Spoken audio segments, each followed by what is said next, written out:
throw me against that wall. Baby, you got me like,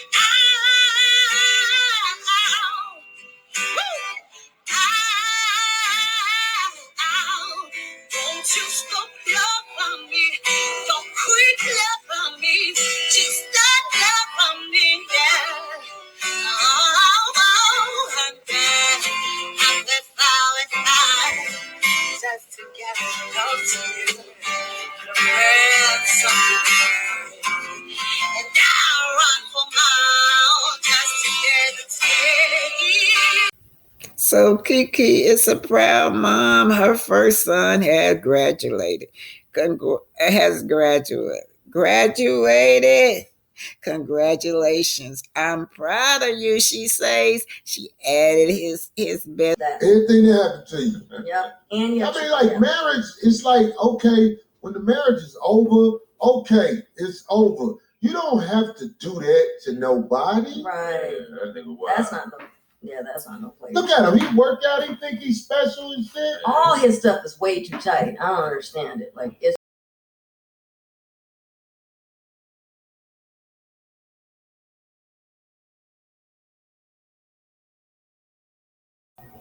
so Conrad hits this man.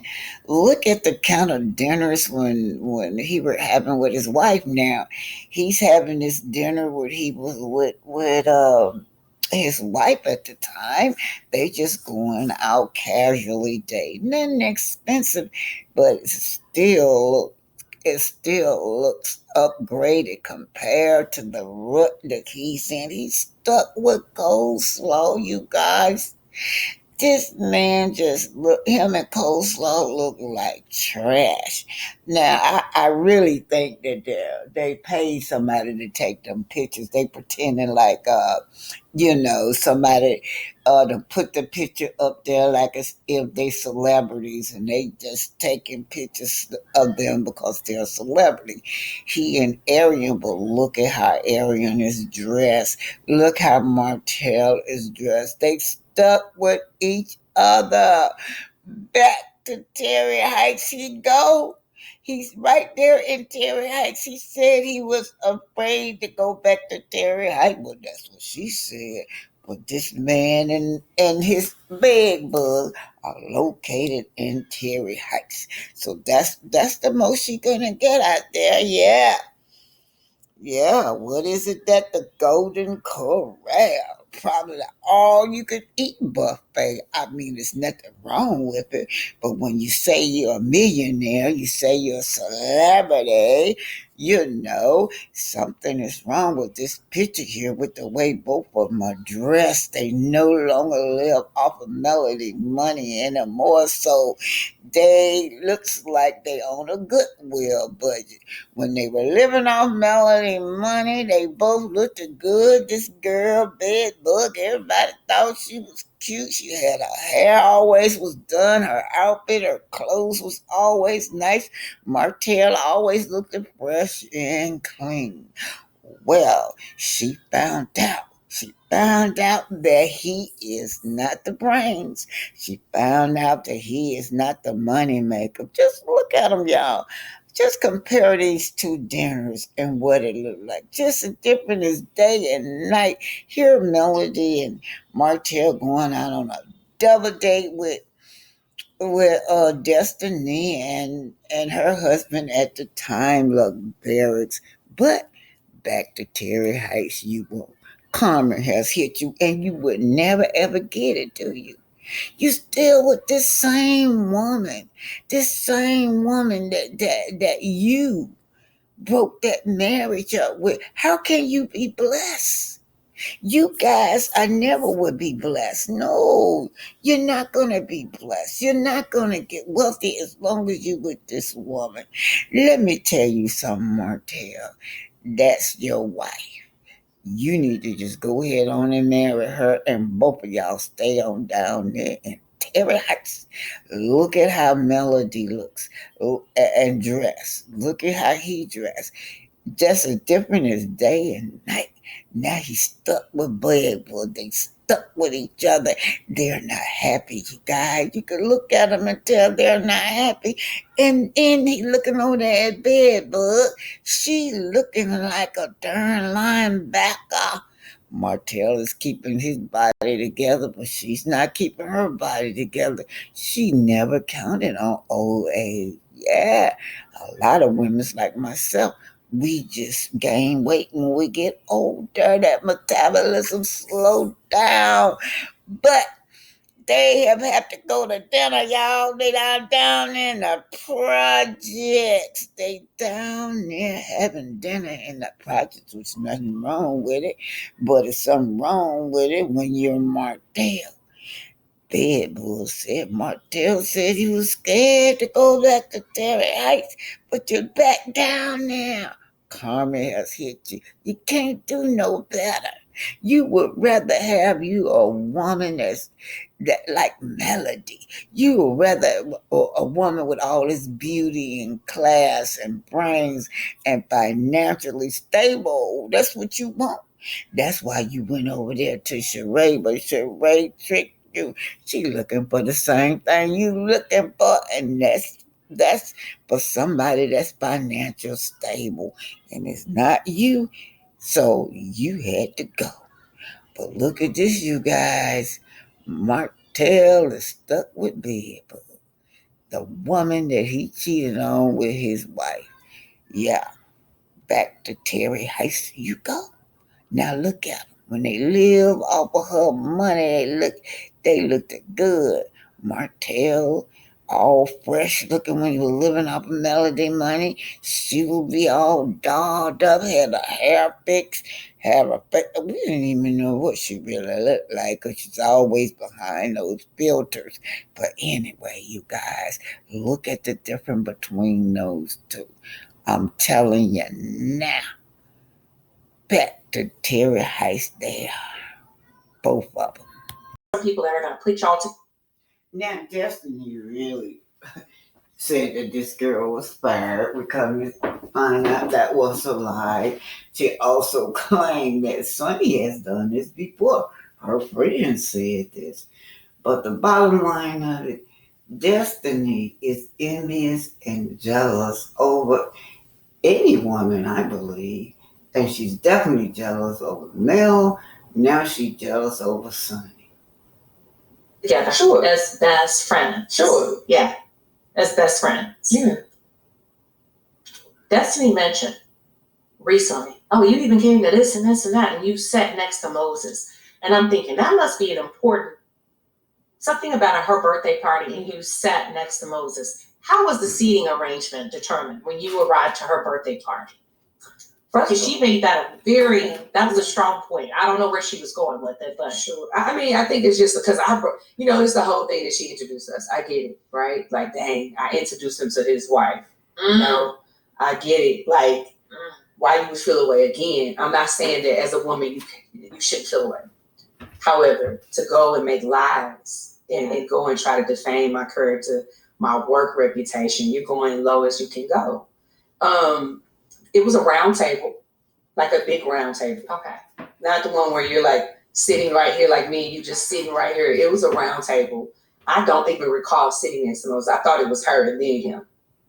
But what I believe it was, because why would you let me sit next to your man? I ain't sit next to you. You invited me. So I believe it was her, him, some other people all the way around. Gotcha. At this restaurant. But again, he and I didn't even speak words to each other at that time. I came in, she invited me, and at this time I was actually still producing. This is when it was just like a break.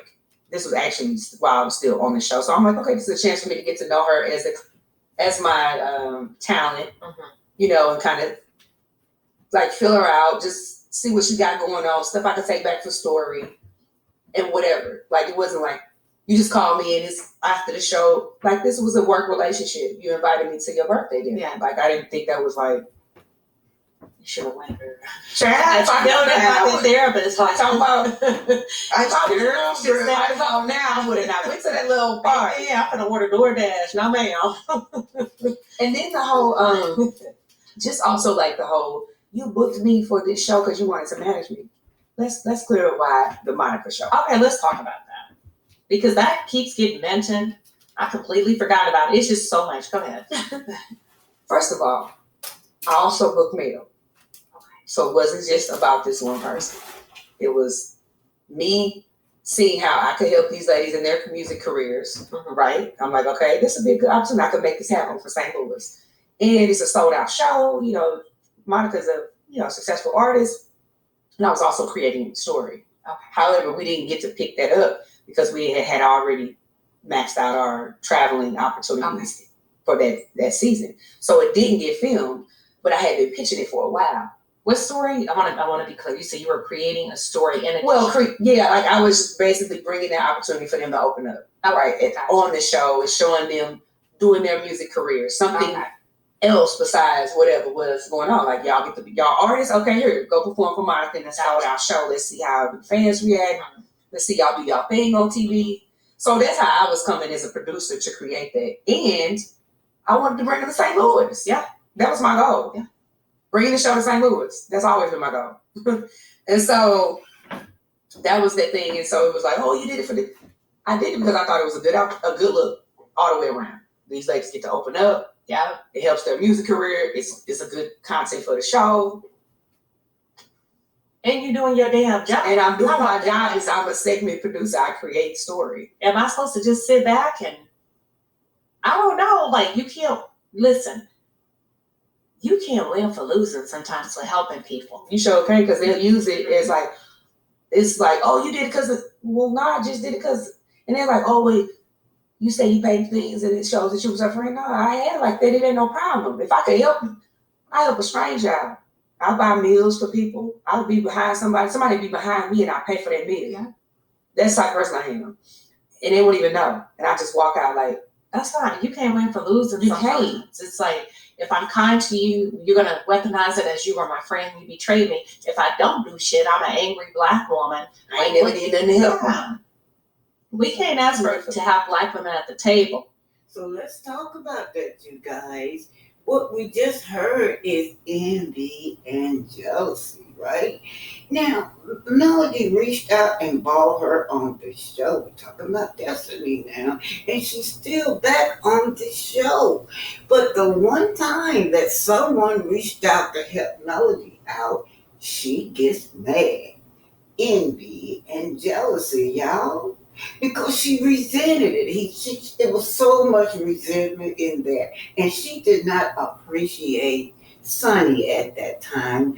Nobody else would never book Destiny. She has no talent. Well, she wasn't bringing no talent because Sunni said she had to bring in the music. She had to bring in the dancers. She had to do the makeup. She helped this girl. And all she did was reach in and got Melody. Melody reached in and had got Destiny, but Destiny resent Melody so much. Envy and jealousy. Then she looked at Sunni as a possession, right? You're my producer. Now, Sunni is a business lady. She's got to produce for the show. But Destiny, out of all the people, why would you bring Melody up? Envy and jealousy. Instead of her looking at Melody came ready, right? As a stride to motivate herself and strive harder on her talent because she wasn't ready, but Melody was. What is this girl doing, right? She resent Melody so much that she said that she quit talking to her. And another thing too, she is greedy. Yes, she's greedy. She set up her greed, make her use other people, right? She's not willing to work hard, but she's greedy. Therefore, you have to give me this, you have to give me that, you have to do this for me. But when she look over there to the left, see all these traits that Melody got, such as beauty, success, and talent. And Melody now done worked hard for that production that she's putting on with her ladies while they're dancing, right? I bet you one thing, Melody Destiny admires it. Don't get me wrong. She looked over there, Melody, ready, Melody got her dancers, her music, her production. She's ready and she wants what Melody has. That's right. Destiny wants what Melody have. Jealousy and envy. Even over this young lady that brought her up there like she's her possession or something. Oh, you cannot. Why did you book mail? You cannot book mail. So what happened, she said? I guess makes me feel like she want what another person has. So that's what they say jealousy is. Jealousy and envy. Both involve a feeling of desire for what another person has. Yes, she wants to be the star of the show. You bring Melody up here, I can't be the star of the show. She resented. She resented this woman at this time she was being so ungrateful, envious. There are so many stages that go through envious and jealousy, y'all. It just keep building and building and building itself up to now. This girl right here is just possessed with feelings of inadequacy, feelings of anger. She got so many labels and dimensions to her, like Sunni said. Could it be it stem from your mother because your mother abandoned you? What is the root of this girl's emotion? This is what Sunni is saying.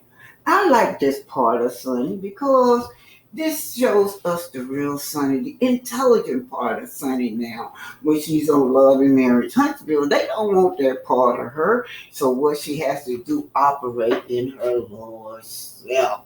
But really, the root of her emotions, her envy has nothing to do with Melody, has nothing to do with Sunni or Moses. It stems from her motherless child. Oh wow! And even Sunni being so nice to recognize that this is an envious person. She saw how she treated her good buddy Melody that only had just helped her out. Yes, she saw that. So I'm sure Sunni had to take a step back and say, "Wait a minute, I don't need a friend like this."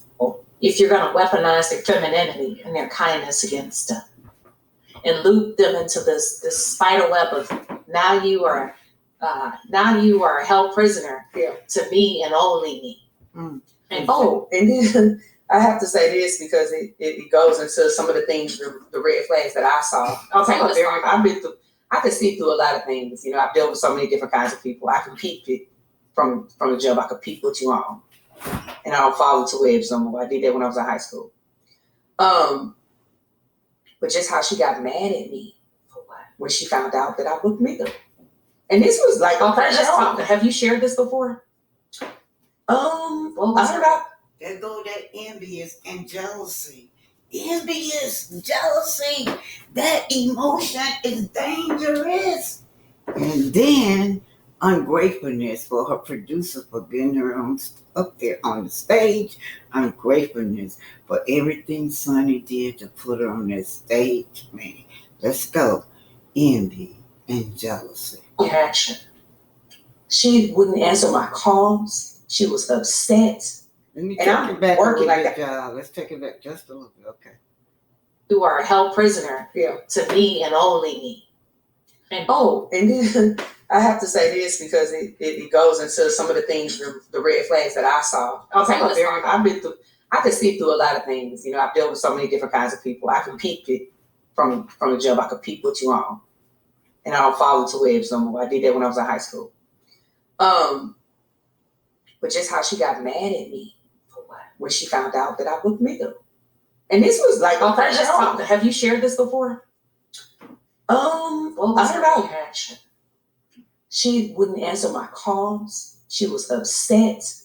And I'm working, like I had just became her producer. It's not like, I'm like 1 month in with her. And she was like, I ain't talking to her no more. She wouldn't answer my call. She was pissed. And I was even telling my coworkers, like, this girl is really mad at me because she found out. I'm like, I don't owe you that. I like Mel. Like, well, I was confused because it was giving you my best friend already. And I'm like, girl, this is a month in. Like, this is weird. You don't own me. I'm a producer. I wasn't your friend that booked you. I was your producer that booked you. And it was given like very much, you my friend, you belong to me. Like, you my producer. You don't do that for her. And I'm like, a complete meltdown. Oh, because you possessive, y'all. I own you. Oh, and she had no power. She was just powerless. You had two intelligent producer. Both of those, Sunni and Melody, both are producers. But she got so jealous that she quit speaking to Sunni. Ungrateful to both of them. Ungrateful to Mel. Because of Mel, this is where you're at. Because of Sunni, this is where you're at. She was another cast member. An opportunity. Moses couldn't even tell you about that because she was talking to him about it. Because even he, we talked about it, since then, he was like, she was pissed. She was like, I'm done with her. She fake. Ooh. And I'm like, I'm fake. I'm creating a story. Like, I'm here. It's not like we met each other outside the show, right? And I came in and I was your friend somehow. I had some type of loyalty to you. I was a producer for the show. I could get swapped around to any cast member at that time. I'm like, well, even if I was your friend, you're not going to sit here and make me trauma bond on some hate type shit. And really tried to. And I was like, you can't make me not like this girl. Because you hate her for whatever reason. And it's not being fake. It's about being mature. An adult, Black excellence. Somebody got to bridge the gap and bring it back together. And I'm very much a mature woman at this point. Like, even some of the things that have been said about me from the other cast members, I still don't really even, it's said about me, I still don't take it too personal. Well, consider the source. Exactly. So it's just like, girl, she said that. Okay, cool. You know what I mean? I get it. Like how people were like, oh, Tisha said this. If Tisha thinks that's her friend, she's standing up for her friend. Yeah. That's valid. My friends don't stand 10 toes down for me. So I get it. But at the same time, there's respect, certain respect that you can have. But we can also do it in a way that we're healthy as women. We say, girl, we're not going. We're not going to go to every fight we're invited to. Like me as a woman, had I been around when I didn't even know about the revenge porn when I was filming. Yeah. I didn't find out that till later, months later, through blogs and stuff like that. Had I known about it in that moment, I would have addressed it. I addressed something with them. I hope they showed it. Were you on Reunion 2? Keep going, I'm sorry. Am I who? Reunion 2? It was brought up on a reunion stage. I was not there. Okay. I wasn't there. And I don't, as much as it sounds, I don't sit up and watch it. You know what I mean? So a lot of stuff I'm learning now. Because I'm like going back trying to see where did this go wrong. Because even when I was dealing with the cast, I would always just be like, why y'all don't like each other again? I could never figure it out. There was never anything really given to say this person did this. Other than, some people, Mel had a couple points that, she had against Destiny or whatever. But I was always trying to figure out where did things go like so wrong. Like, okay, what did she do again? She said what? And I was just trying, because to me it didn't make sense, a lot of stuff. But I don't know, girl. I lost the So what are your thoughts on the whole revenge P thing? I think it's crazy. First of all, you have 4 children. And this is something, with this crazy internet, you put something out there, they're going to see that. Yeah. So I don't care how hurt you are and how bad you want to hurt somebody else. You got other people to consider. Yeah. This is a move that don't just hurt her. It hurts your children because they're going to see that and say what daddy did to mommy, regardless. And even, I addressed him before and I was just like, just be accountable for what you did. Yeah. Stop. Everybody here wants to point a finger at, you did this, so that's why I did. We're adults. Yeah. I can say that, the optics don't look good with me and Moses. Well, you guys, she addresses that revenge P. I want to know why, as a producer, would she have laid this man on that show? He has no conscience, you guys. Neither one of them are not embarrassed over what they did, Arion or him. That's why they still together. They just going back down there to Terry Hts. Back to the trash you go. I'm not calling Terry Hts trash. I'm talking about the just go back to your old neighborhood. That's right. And okay, I'm cool. I understand. But at some point, when you start getting to porn and trying to out somebody just so you can hurt them, it's like you was married to. And somebody whom you cheated on, whom you had a baby on. Like, bro, you just gotta eat. You need to just eat that and take it on the chin. But I think, honestly, too, I would say that being on a platform like this and how you can, I feel like he's just probably being so defensive. He's just trying to fight, just trying to fight for something. And he's doing stuff just out of just being dumb, making dumb decisions. You worked on other shows before, way before Love and Mirror Huntsville. Yeah. You're not new to this, you true to this. Yeah. Based on your experience in the television production industry, why is he still on the show? Probably because he is some type of producer. Oh, interesting. Wow. Right. Very interesting. Thank you. I think that's the only reason. They're not gonna. I don't see them putting him off the show based on the real life drama that's going on. I don't see them doing that, even though profitable. See, because you got to think about it. On that side of things, it's way more logical than emotional because it's strictly business. Oh. And you guys are on a more emotional. You're emotionally attached to the show. You're into it. Like I'm not. Some people are. You know what I mean? They're like, oh, yes, but this is business. And in show business, this is business. Lights, camera, action, baby. And sometimes the people that are in show business, they don't have a lot of. I don't really care about what's going on with you. Go ahead and film it. I'm not saying that this is the case, but I'm just saying I know that. So you heard what she said. It's just business. That's all. These are some cold-hearted people, and she did say something. He is being rewarded. How was he rewarded? We know that he came in there with Melody. I thought he had showed his rights as a producer, but this is something to dig into, y'all. Has he been rewarded? He commits this crime, yet he's been rewarded to be some type of a producer. A producer, you guys. That's what Sunni said. This is Black Titanic. Hit that like button.